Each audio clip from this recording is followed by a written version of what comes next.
ঘরের কোনায় যদি বোরিং লাগে তাহলেই এটা বানাও। 1 মিনিটে একদম মিষ্টি সাজানো ফ্রুট স্ট্যান্ড। তোমাদের দরকার দুটো পছন্দের প্লেট, একটা গ্লাস বা ছোট্ট ক্যান্ডেল হোল্ডার আর গ্লু গান, ব্যাস।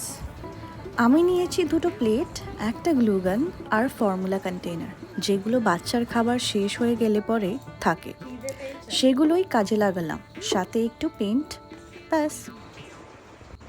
তলাটা গ্লু দাও, ক্যান্ডেল হোল্ডার বসাও, উপরে প্লেট রাখো আর একটু সাজিয়ে নিও। গোল্ড পেন্ট দিলে তো একবারে ক্লাসি। আমি এখানে ব্যবহার করেছি সাদা রং আর জুটের দড়ি, একদম মিনিমাল অথচ অ্যাস্থেটিক লুকের জন্য। দেখো কতটা সুন্দর আর কাজের। পার্টি হোক বা নরম বিকেল, এই স্ট্যান্ড সব জায়গার পারফেক্ট। তোমার যদি ভালো লাগে একটা লাইক করো আর শেয়ার করে দেখাও বান্ধবীদের। Let's DIY together.